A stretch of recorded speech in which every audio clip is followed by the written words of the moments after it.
السلام عليكم ورحمة الله وبركاته. الحمد لله رب العالمين، وصلى الله وسلم وبارك على نبينا محمد وعلى آله وصحبه أجمعين. أما بعد، اللهم علمنا ما ينفعنا وانفعنا بما علمتنا وارزقنا العلم النافع والعمل الصالح يا ذا الجلال والإكرام. This is the fourth week of our series pertaining to the etiquettes of Islam.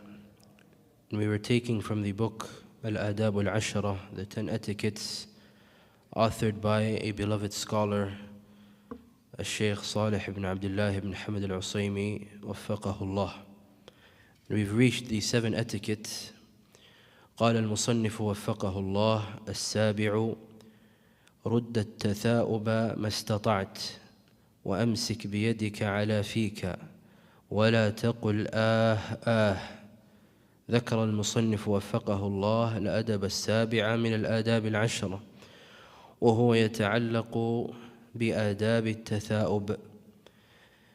And this etiquette, which is the 7th etiquette, pertains to the etiquette of yawning. And this is something that happens in the everyday life of a human being. وفيه ثلاث مسائل. And we can take 3 benefits from this etiquette. فالمسألة الأولى في قوله رد التثاؤب ما استطعت. This is that when you are yawning, you try to hold back as much as you can. So what we are taught here is that as an individual, when you're yawning, then you don't let everything go out. You don't let yourself go. Because what comes out when you're yawning could be smell, could be obviously the sound, sometimes some saliva. So all of this you try to hold back as much as you can as possible, and that you don't let everything go. So how will you do this? And this leads to the second benefit. وَالْمَسْأَلَةُ الثَّانِيَةُ فِي قَوْلِهِ وَأَمْسِكْ بِيَدِكَ عَلَى فِيكَ. That you hold back whatever you are able to hold back with your hands. You use your hands to hold back whatever you can from the things that we mentioned. And also to cover your mouth. Now, in which way do you cover your mouth? And using which hand is closer to completeness? Obviously, sometimes your breath could be smelling bad. Sometimes not so pleasant. So if your breath is smelling bad, if your breath is not smelling bad, and if there's not a bad odor, and your breath is not kicking like they say, then you may use your right hand to cover your mouth. However, if your breath is otherwise, and there is a bad odor, then you use your left. And then how do you use your hand? You use the outside of your hand, meaning the ظاهر اليد دون باطن الكف. Right? You're not using your actual palms, you're using the outside of your hand like this. Yes. So that you don't mix with whatever else you may be doing with your palms and with your hands. You might be eating, you might be writing, you might be reading, right? So you don't mix with whatever else that you are doing. وَالْمَسْأَلَةُ الثَّالِثَةُ فِي قَوْلِهِ وَلَا تَقُلْ And this relates to the sound that comes out when you're yawning. And so you do not say And that's the sound that comes out when people yawn. And this goes back to what we mentioned of holding back. From the things that we're holding back when we're trying to hold back our yawning is the sound. As it was narrated in the hadith of Bukhari, the laft that was narrated was ha. However, in the narration of Abi Dawood, it was But we get the point. The point is that there is sound that you are holding back. And this sound is something that's not polite, especially when you're around people and making such sound is something that is not polite, let alone the smell that may come out of your mouth. And like we mentioned before, my brothers and sisters, Islam has not left off anything when it comes to mannerisms and etiquettes, from the smallest to the biggest. and establishing politeness and good conduct. And the Messenger sallallahu alaihi wasallam, he said, إِنَّمَا بُعِثْتُ لِأُتَمِّمَ مَكَارِمَ الْأَخْلَاقِ. I have been sent to perfect good character. Meanwhile, some of our brothers and sisters, they may belittle these etiquettes and these mannerisms, and they look at it to be something that's not of much value. They say, what is this guy doing? Teaching us how to yawn, teaching us how to sneeze, teaching us how to speak, how to eat and drink. We've been Muslims our entire lives. But if you look into their lives and how and their implementation of the etiquettes and the mannerisms of Islam, then you will find that they are missing a lot. And a lot of this is missing in their lives. And now we go into the 8th etiquette. قال المصنف وفقه الله الثامن إذا انتهيت إلى مجلس فسلم واجلس حيث ينتهي المجلس ولا تجلس بين الشمس والظل ولا تفرق بين اثنين إلا بإذنهما ولا تقم أحدا من مجلسه وافسح لمن دخل واذكر الله فيه وأقله كفارته فتقول سبحانك اللهم وبحمدك أشهد أن لا إله إلا أنت أستغفرك وأتوب إليك. أن ذكر المصنف وفقه الله الأدب الثامن من الآداب العشرة وهو يتعلق بآداب المجلس. So this 8th etiquette pertains to the etiquette of sitting in a gathering, sitting in a majlis. وفيه 8 مسائل. And we can take 8 benefits from this etiquette. فالمسألة الأولى في قوله إذا انتهيت إلى مجلس فسلم. If you attend and you come to a gathering, then you greet those who are sitting in the gathering, those who are in the gathering, with the greetings of Islam by saying Assalamu alaikum wa rahmatullahi wa barakatuh. والمسألة الثانية في قوله واجلس حيث ينتهي المجلس. Second benefit is that at wherever the majlis is, then you're going to sit at wherever the majlis ends. Then you sit at where the majlis, meaning this means that people usually, when they're in a gathering, they would sit next to each other, or they should sit next to each other and close to each other. And this is how the Arabs used to sit. And this is also the sunnah of the gatherings of knowledge, the gatherings of ilm. We all know of the hadith of Jibreel alayhi salam, when he came to the Messenger sallallahu alayhi wa sallam, فَأَسْنَدَ رُكْبَتَيْهِ إِلَى رُكْبَتَيْهِ. He came right next to him, right? Their 2 knees were right next to each other. And he placed his palms on top of the knees of the Messenger alayhi salatu wasallam. They were very close.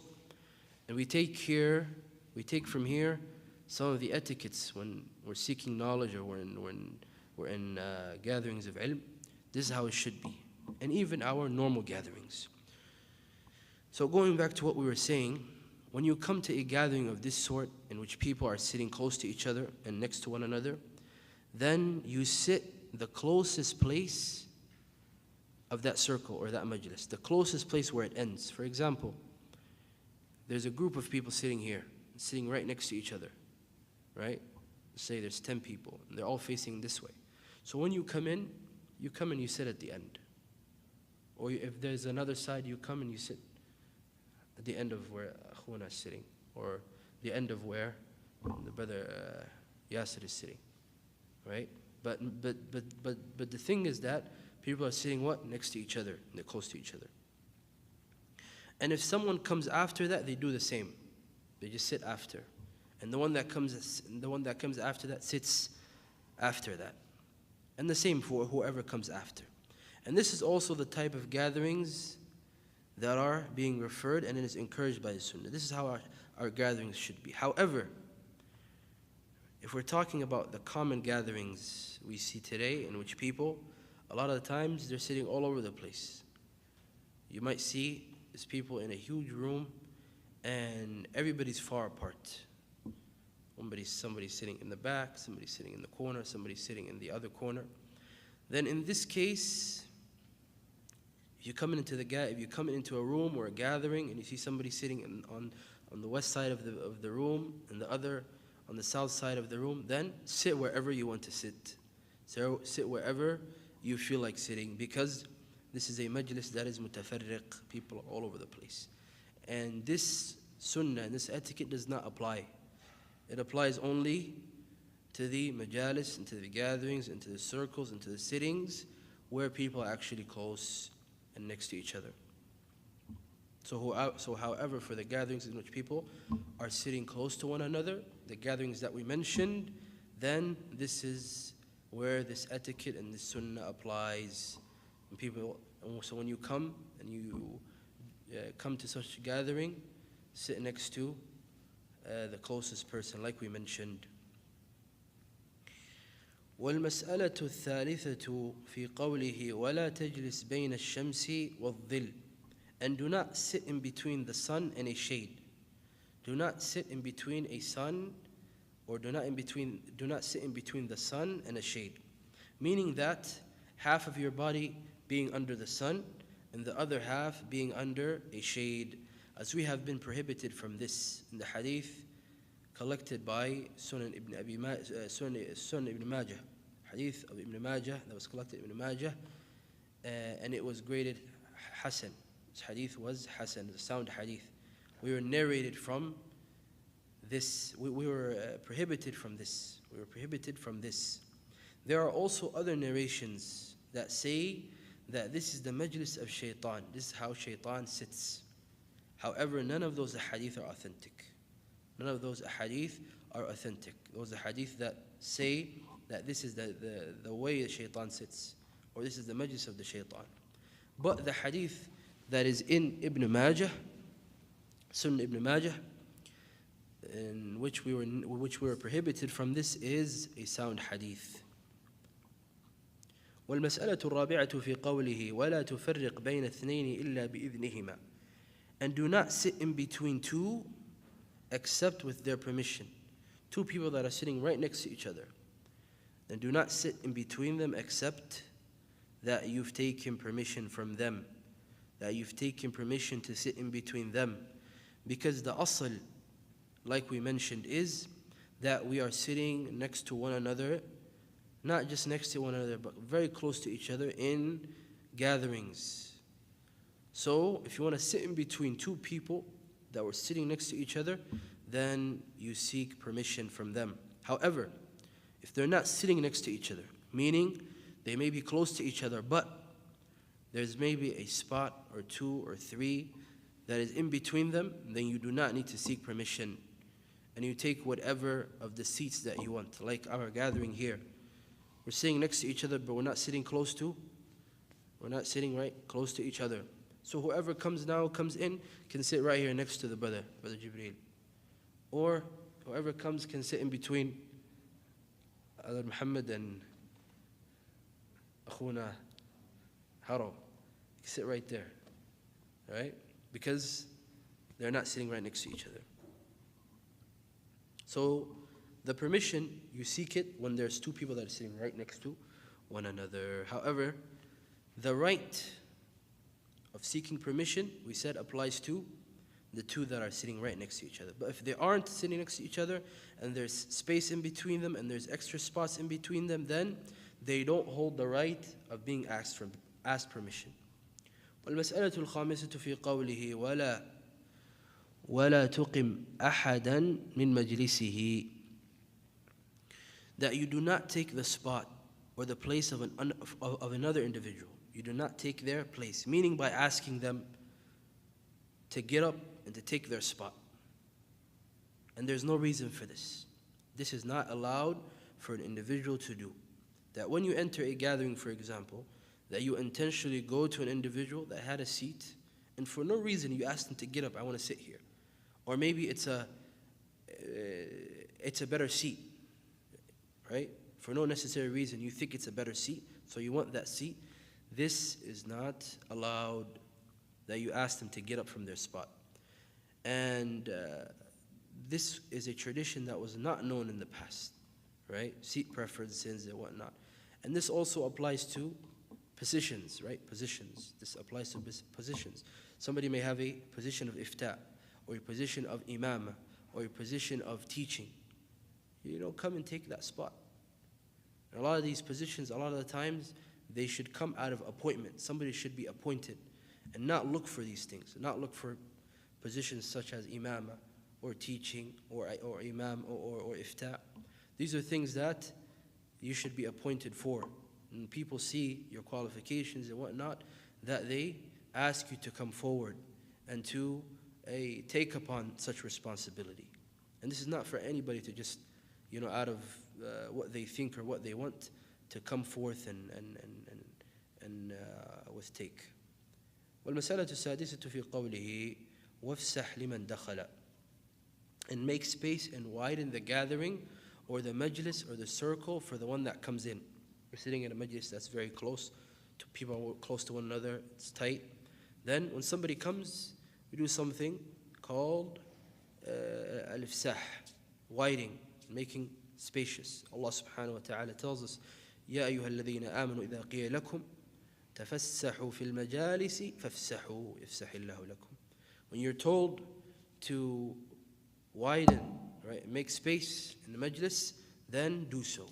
Meaning that if you are told, make space in the gathering, then you make space. By doing that, Allah subhanahu wa ta'ala shall do the same for you. فَافْسَحُوا يَفْسَحِ اللَّهُ لَكُمْ. And this could be in two ways. They say توسيع حسي. توسيع حسي. And also it could be توسيع معنوي. It could be حسي, that Allah subhanahu wa ta'ala physically, Allah subhanahu wa ta'ala beautifies your gathering and makes your gathering comfortable, and no one is a burden upon the other. And it could also be توسيع معنوي, that Allah subhanahu wa ta'ala enables the minds and the souls to oversee the squeeze and the tightness and whatnot. Allah subhanahu wa ta'ala makes it something actually enjoyable for everyone. And this is from the barakah of establishing the commandments of Allah subhanahu wa ta'ala. والمسألة السابعة في قوله واذكر الله فيه. Remember Allah subhanahu wa ta'ala during your gatherings. By having Allah subhanahu wa ta'ala present in your hearts, and the remembrance of Allah subhanahu wa ta'ala being moist upon your tongues, and any of the two. And as a servant, you're constantly in between having Allah subhanahu wa ta'ala present in our hearts, or remembering Him through our tongues, out of glorifying Him subhanahu wa ta'ala. And the last benefit, والمسألة الثامنة في قوله وأقله كفارته فتقول سبحانك اللهم وبحمدك أشهد أن لا إله إلا أنت أستغفرك وأتوب إليك. And the least of this remembrance is what is known as كفارة المجلس. And this is by saying سبحانك اللهم وبحمدك أشهد أن لا إله إلا أنت أستغفرك وأتوب إليك. Meaning, this is the least that we should come with of remembrance when we are in gatherings, when we gather, as it was narrated in the hadith of the Prophet sallallahu alaihi wasallam. And the reason why it was named Kafaratul Majlis is because most of the gatherings of the people and in the talks of the people, in the speech of the people, is not free from shortcomings, is not free from speaking about others, is not free from some sort of disobedience, and the list goes on. And therefore, this is a means for Allah subhanahu wa ta'ala expiating for everything that took place in that majlis. And this has also been legislated not for just the normal majalis, but even for the majalis al-khair. Even for the majalis of khair, then it was legislated as the Messenger sallallahu alaihi wasallam would do, and it was narrated from him alayhi salatu wassalam. And from the misconceptions of the people is that this kafaratul majlis is only recited when there is shortcomings and mistakes in a gathering, in a majlis, in a circle. However, this is something that we should come with at all times, and it was given this name knowing the situation of the people in their gatherings. Now I ask Allah subhanahu wa ta'ala to beautify us with the etiquettes and the mannerisms of al-Islam. Inshallah ta'ala, we will conclude next week with etiquettes 9 and 10, and that will be the end of our series بإذن الله تعالى. هذا والله أعلم صلى الله وسلم وبارك على نبينا محمد وعلى آله وصحبه أجمعين والحمد لله رب العالمين.